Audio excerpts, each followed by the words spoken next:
নমস্কাৰ মৰমৰ ছাত্ৰ-ছাত্ৰীসকল আজি আমি এই ভিডিঅ'টোৰ জৰিয়তে শংকৰদেৱ শিশু নিকেতনৰ অষ্টম শ্ৰেণীৰ গণিত বিষয়ৰ আগন্তুক হাফ ইয়াৰলিত আহিবলগীয়া কিছুমান এমচিকিউ আলোচনা কৰিবলৈ ওলাইছো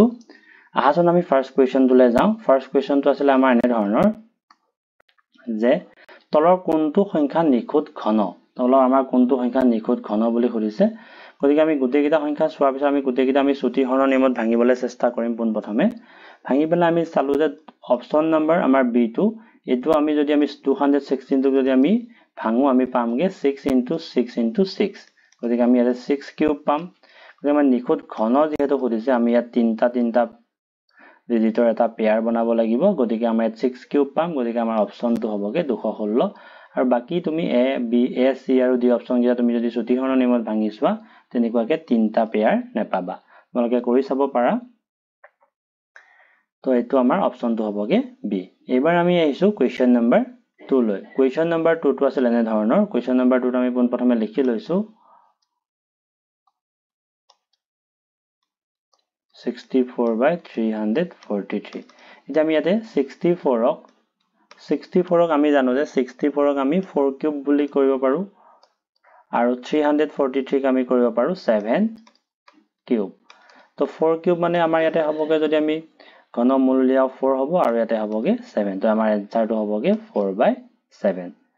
এবাৰ আমি আহিছো কোৱেশ্চন নম্বৰ 2 লৈ কোৱেশ্চন নম্বৰ 2 টো কৈছে যে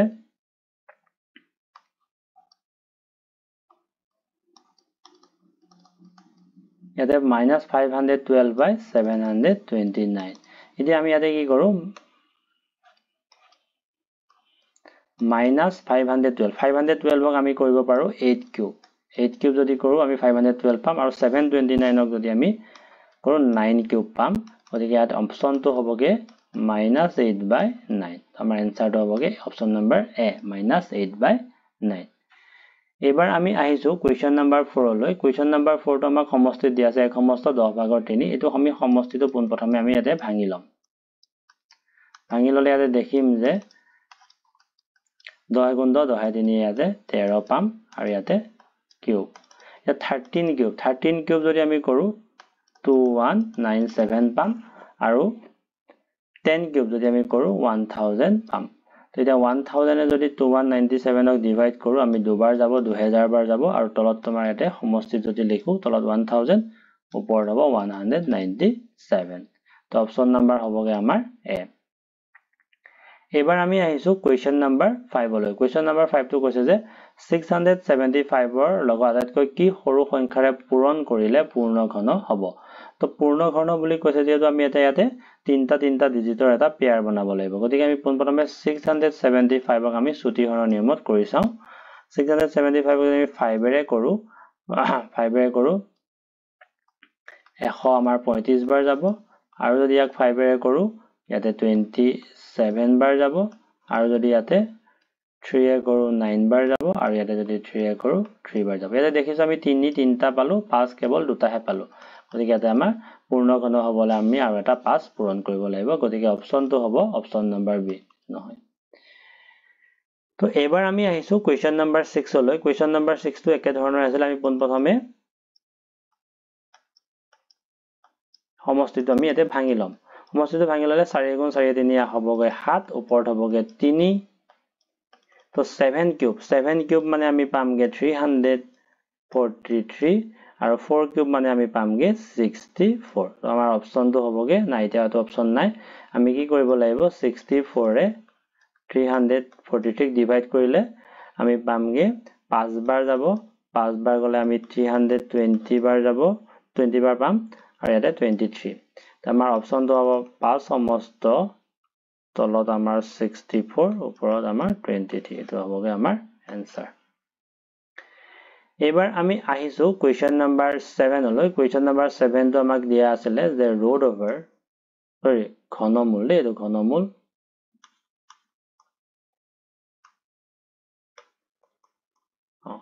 এতিয়া ইয়াতে আমি দেখিছো যে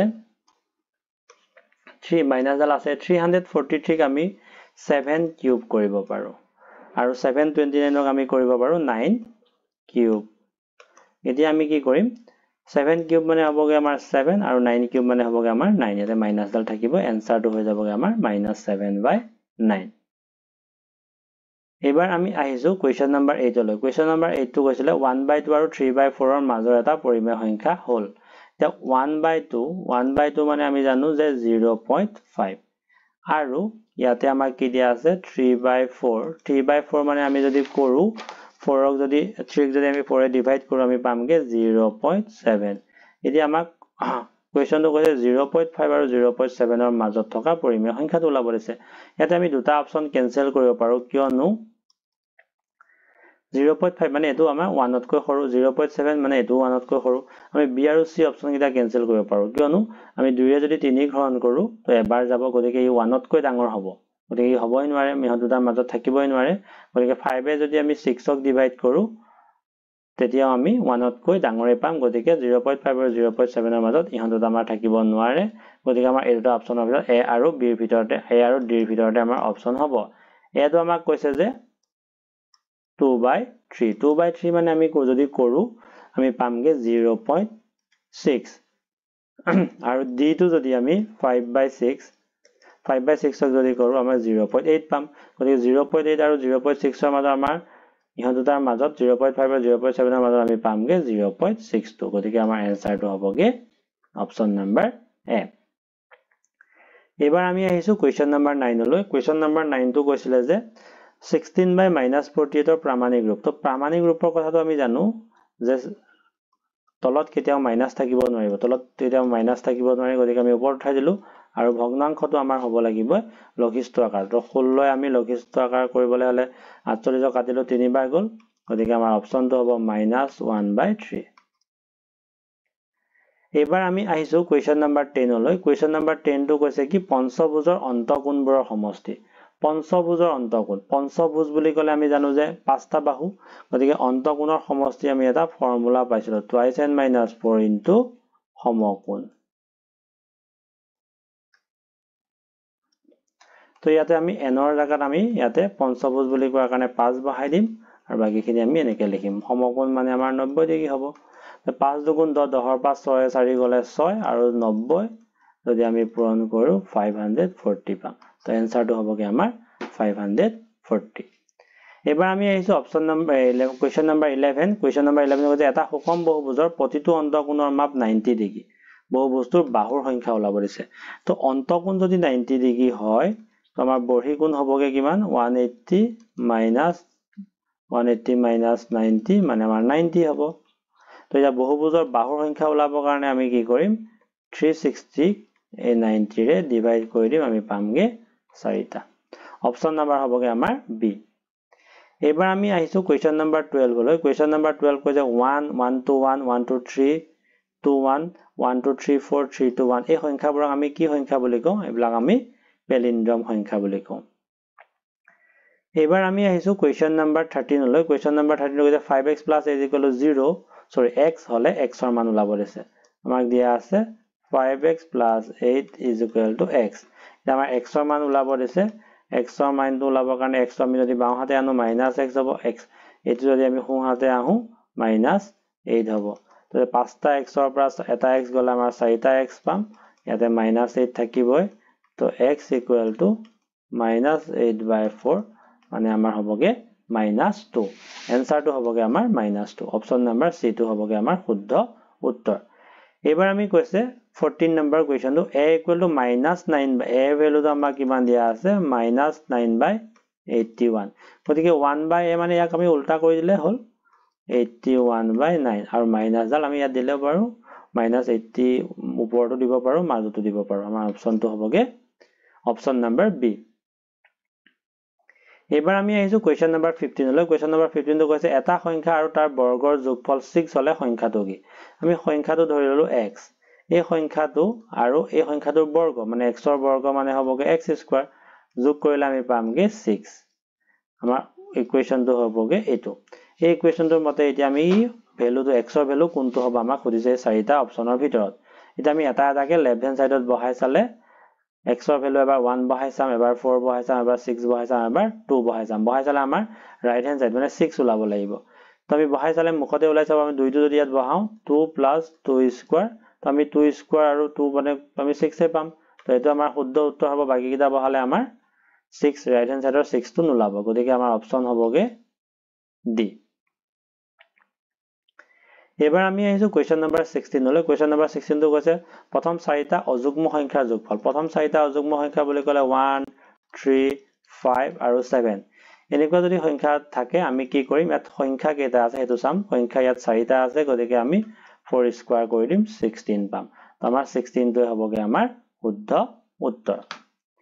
এবাৰ আমি আহিছো কোৱেশ্চন নম্বৰ 17 লৈ কোৱেশ্চন নম্বৰ 17 টো কৈছে 2 3 5 2 4 সংখ্যাটোক বৰ্গ কৰিলে এককৰ স্থানত থকা অংকটো এককৰ স্থানত থকা অংকটো আমি একদম ইজিলি উলাব পাৰো ইয়াতে 4 আছে দেখিছো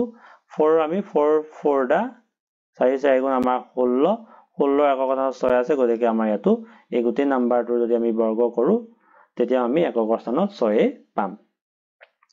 এবাৰ আমি আহিছো কোৱেশ্চন নম্বৰ 18 লৈ কোৱেশ্চন নম্বৰ 18 টো কৈছে তলৰ কোনটো পাইটোৰ এটা উদাহৰণ নহয় বুলি কৈছে পাইটো হ'বলে হলে আমি জানোৱে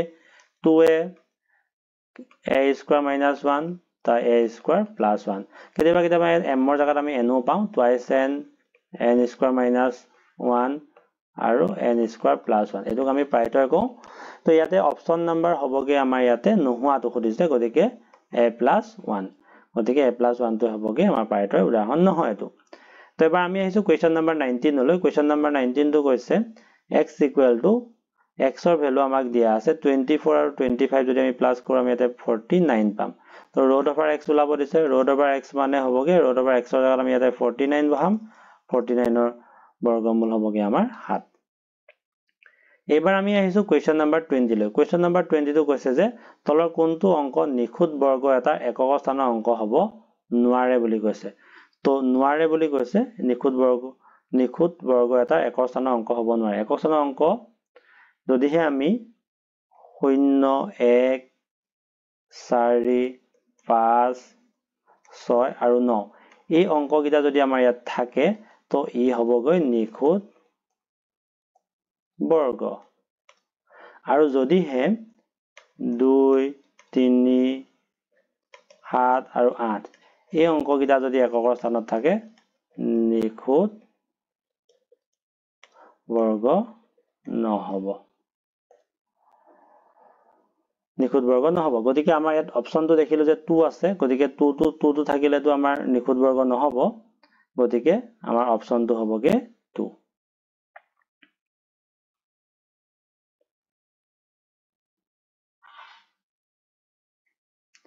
তো আজিৰ ভিডিওত আমি এই কোৱেশ্চনখিনি আলোচনা কৰিলো আশা কৰো এই কোৱেশ্চনখিনি তোমালোকক উপকৃত কৰিব তো তোমালোকৰ যদি ভিডিওটো চাই ভাল লাগিছে লাইক কৰি দিবা আৰু চেনেলটো সাবস্ক্ৰাইব কৰিব